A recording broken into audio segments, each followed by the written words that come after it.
Ir 6. maijs, mēs esam Liepājā, Kurzemē, uz ralliju Kurzeme. Un šogad viņš notiekās maijā, parasti viņš ir augusta beigās. Un tāda liela izmaiņa šī gada rallija kalendārā. Un braucam ar 4 mašīnām šodien un cīnīsimies par labākiem rezultātiem.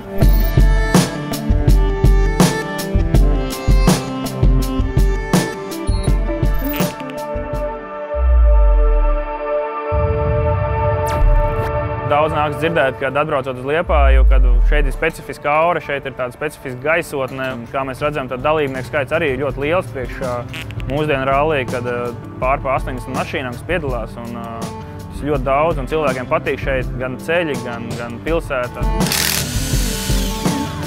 Šodien mēs esam 8 mehāniķi, kas gatavo mašīnas, tīra, riepas maina.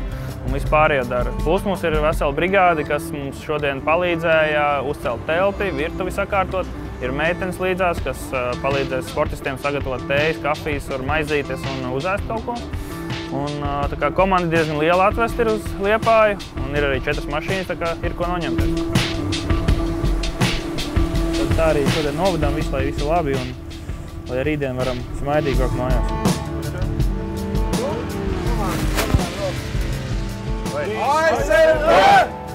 Protams, tas, kad tu brauc zem komandas ASRT, tas arī uzliek tādu psiholoģisku atbildību par to, ka tā nevar tā pavizināties. Tas lielais mērķis, protams, ir cīnīties par Latvijas ralliju čempionu. Tas ir lielais mērķis. Protams, tas ir saprotams, ka mēs to nevaram varbūt sasniegt pirmajā gadā. Mēs iepriekš braucām rallija sprintus un pēdējos 3 gadus mēs esam kļuvuši par čempioniem. Tā kā faktiski bija jāspēr solis uz priekšu.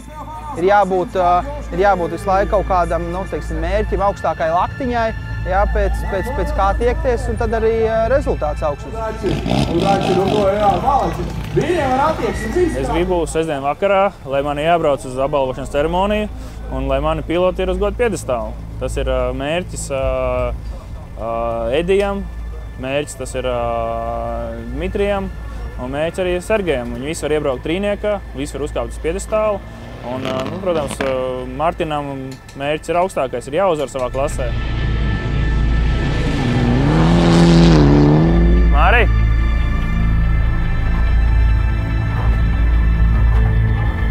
Tu ar telefonu labi sadzīvo? Kādā ziņā? Var uzrakstīt īziņu?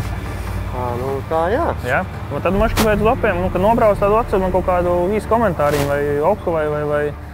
Kad mašīnas dodās trasē, tad pa lielam man ir 2 pozīcijas. Man ir tas, kad es vairāk neko nevaru izdarīt, jo mans darbs, kā teikt, ir beidzies. Un otra pozīcija ir man ir telefons pie rokas, un es gaidu, kad es ceru, ka man neviens neko nezvanīs un neviens man neko nesūtīs, jo tas nozīmēs, ka viss ir labi. Rallijs ir tāds sporta veids, kad viss kaut kas var gadīties. Un, saņemot kādu īziņu, kad ir pāršis ritenis vai nācies sagriezties, tā ir laba īziņa, bet ir arī īziņas atnāk citreiz, kad ir mašīna ir avarējusi un jābrauc pakaļ. Tas ir viss, kā teikt, tāds skarbākais moments, kad nākas saņemt tādu īziņu.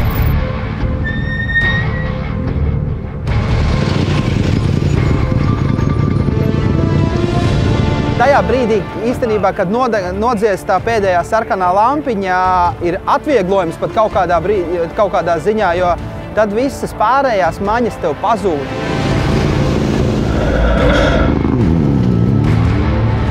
Man varētu, man liekas, ar īleni iedurt kājās, un es to nesajūstu tajā brīdī. 40, tramplīns met, 30, labais 1, 50, reizais 2 mīnus, ļoti vēls. Pirmā diena, to ja mēs arī gatavojamies, ka ātruma posmi ir ļoti ātri, ar ļoti lieliem ātrumiem, kuros ir jābūt ļoti precīzam. Un kļūdīties iespējas ir ļoti daudz, nepavelti. Mēs 3 no šiem ātruma posmiem bija Vecpilī. Vecpils katrs līkums praktiski ir nosaukts kādā uzvārdā, jo tur var izpildīties jebkur. Mēs šobrīd atrodamies kopvērtējumā 7. vietā. Un burtiski pāris sekundžu robežās turpat mums ir priekšā 2. Turpretī aizmugurē mums tuvākais sekotājs ir 18 sekundes.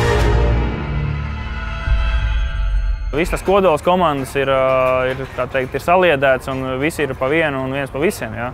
Un, ja būs kaut kāda problēma vai kaut ko vajadzēs risināt, tad visi palīdzēs, visiem būs kādas idejas, kā to atrisināt.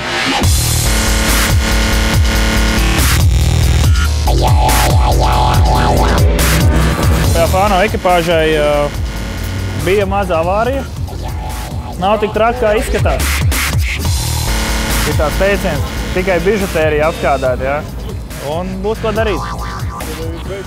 Šodien visi beidzies un rītdien arī visi beidzies. Šeit neviens nebrauc nobraukt līdz galam. Visi brauc, lai parādītu rezultātu. Un Dmitrijs pēc sacensībām bija gatavs. Viņš teica, es gribu parādīt rezultātu, es gribu braukt ātri, es gribu beidzot izcīnīt labu vietu.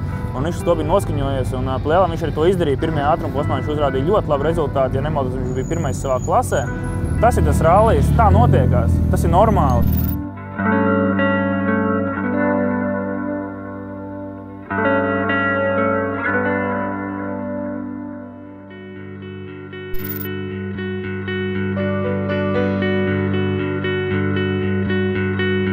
Šobrīd pulkstenis ir aptuveni 9:30.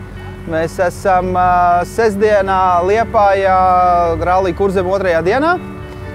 Šodien ir jāveic lielākā distances daļa. Vakar bija tāda nosacīta iesildīšanās, bet 50 km ir veikts. Šodien jāveic 70 km. Tā kā vēl ir ļoti tāls ceļš priekšā. Mēs atrodamies šobrīd 7. kopvērtējumā absolūtajā ieskaitē. Tā kā tas nav slikts rezultāts šodien, ja mēs turpināsim pēc tādas pašas plāna kā vakar braukt, tad rezultātam ir iespējas arī vēl augt. 200. Labais 3+. 40, 4 + garš. 40. Trampolīns uz labo 4.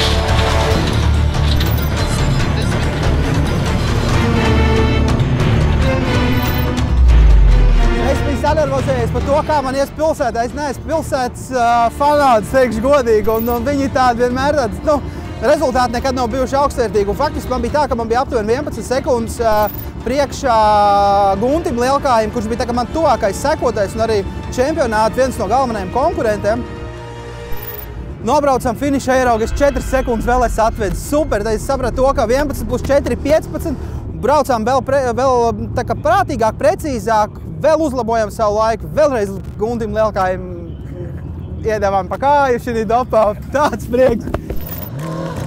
Man ir liels prieks, mums beidzot izdevies viens ļoti labs rallijs, un Edijs ir spēris to soli no rallijas uz ralliju, un ir rallijā samazgājis lielās puikas, un praktiski priekšā palika tikai, ja nemaldos, tikai viens Mitsubishi un pārējie visi visādi hibrīdi. Tā kā, Edijs ir otrais ātrākais no Mitsubishi braucējiem, un tas jau gan īsti ir ļoti uzvarējis. Sezonas sākums ir labs, protams, ir neveiksmes, ir divas mašīnas, ir sasistas un ir jāveic lieli remonts darbi, bet tajā pašā laikā ir labs finišs Edija ekipāžai, tas dod tādu pacilātību, tas dod tādu darba novērtējumu, kā teikt, un ir tas izdarīts, ir labi nobraukts, un tas dos to spēku, to impulsu, lai varētu to sezonu tā arī turpināt.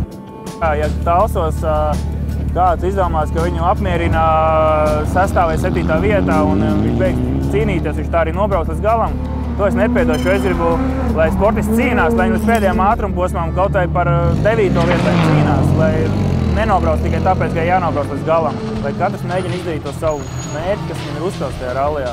Citam tas ir mācīties braukt vēl ātrāk, citam ir parādīt rezultātu. Kā šoreiz Edijam bija jāprāda rezultāts, viņš to arī izdarīja, viņš atbrauc 5. Varbūt Dmitrijam bija mērķis bija mācīties un pātrināt to savu ātrumu. Viņš to centās darīt un nesanāca, tā gadās. Un tā kā kļūdas var būt, bet galvenais ir jācīnās un jāmēģina izdarīt to, kas ir paredzēts viņam izdarīt.